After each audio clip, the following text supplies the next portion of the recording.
Hi guys, engineer तो हम बात करने वाले हैं आज कंपनी सेक्रेटरी के बारे में पूरा डिटेल में हम लोग कवर करने वाले हैं। चाहे इसका एलिजिबिलिटी क्राइटेरिया हो, कितनी सैलरी होती है, क्या बेनिफिट होती है, क्या इससे बनने से क्या फायदा है, वो सारी चीज़ें हम लोग इस वीडियो में कवर करने वाले हैं। तो अभी तक चैनल को आपने नहीं किया सब्सक्राइब तो कर लो, किसी टाइप का कंटेंट लाते रहे। चलो जी स्टार्ट करते हैं।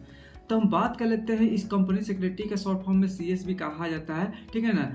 इसके कुछ पॉइंटेड के बारे में हम लोग जानते हैं, जैसे कि इसको करने के लिए आपको CA का नेसेसरी अकाउंटेंट चार्टर्ड अकाउंटेंट का आपका इसमें बहुत ज़्यादा जरूरी होती है, जिसको आपको करने के लिए ICSI की करने के institute of company secretary of India से आपको करना नेसेसरी है। वहाँ पर आपको जब जाओगे तो यहाँ पर कैंपस प्लेसमेंट हो जाती है। अब इसका वर्क की बात करते हैं, इसमें वर्क जो होती है जब आप कर लेते हो, पास आउट कर लेते हो या कर सकते हो कि आप CA बन जाते हो या सेक्रेटरी आप बन जाते हो, तो वर्क क्या करना पड़ता है, तो वहाँ पर आपको डिसीजन लेना पड़ता है कंपनी के जितनी भी सारे जो है, चाहे आप लॉ से ले लो या आपको कुछ भी वकील के कोई भी उस पर हो रही है केस हो, तो वो कंपनी कैसे जा रही है, कोई प्रोडक्ट को लो जा रही है तो उस पर केस भी कोई कोई कर देता है। तो वो सारी चीज़ें सिक्योरिटी का भी संभालना पड़ता है। वो सारी चीज़ें बहुत जिम्मेदारी वाली वैल्यूबल एक पोस्ट होती है ये, ठीक है ना जी। चाहे आप कह सकते हो कि गवर्नमेंट में भी आप इसको अप्लाई कर सकते हो, CA जब हो जाते हो तो गवर्नमेंट में भी बहुत सेक्टर में इसकी आवश्यकता पड़ती है, ठीक है ना।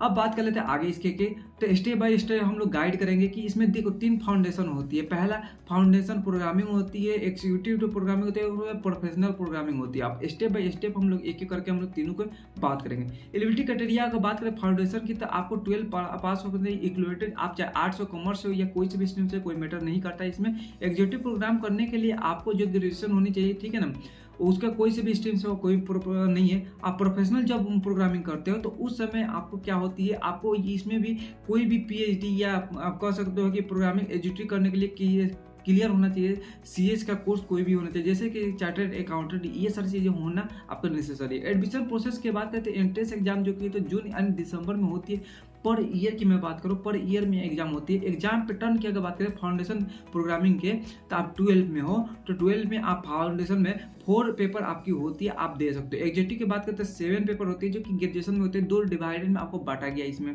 अगर आप प्रोफेशनल करना चाहते हो, PhD ये सारी चीज़ की हुई है, तो 8 पेपर होती है डिवाइडेड, जो कि 4 पार्टों में आपको की जाती है, यानी 2 पेपर आपको पर 4 में किया जाता है, यानी 4 है तो आपको 2-2 देना पड़ेगा, ठीक है ना। वही हम बात कर लेते हैं सिलेबस की, तो एक एक करके कर लेते हैं। जैसे कि फाउंडेशन प्रोग्रामिंग की अगर बात करें तो यहाँ पर पहुंच करके आप देख सकते हो क्या क्या चीज़ आती है इसमें, ठीक है ना। एग्जीक्यूटिव की बात करें तो देख लो यहाँ पर भी company law, modules, cost management, ये सारी चीज़ें इसके अंडर में आ जाती है। प्रोफेशनल की बात करें तो कंपनी सेक्रेटरी मॉड्यूल, ये सारे डायरेक्ट ई फाइनेंस, ये सारी चीज़ें आ जाती है इसके अंदर में। करियर ऑप्शन की बात करें तो आफ्टर कंपटीटिव सेक्रेटरी की बात करें, कोर्स करने के बाद आप तो बैंक में जा सकते हो, फाइनेंस कंपनी में जा सकते हो, स्टॉक एजेंसी में जा सकते हो, ज्वाइन कर सकते हो। जो प्रोफाइल की बात करें तो लीगल एडवाइजर होती है, कॉर्पोरेशन पॉलिसी मेकर होती है, एडमिनिस्ट्रेशन असिस्टेंट होती है, एडमिनिस्ट्रेशन सेक्रेटरी होती है। ये सारी चीज़ें आपको जो प्रोफाइल में देखने को मिल जाएंगी, ठीक है ना। और सब इसके अलावा भी है, पर ये ज़्यादा पोस्ट यहाँ पर अवेलेबल होती है और मानी भी जाती है।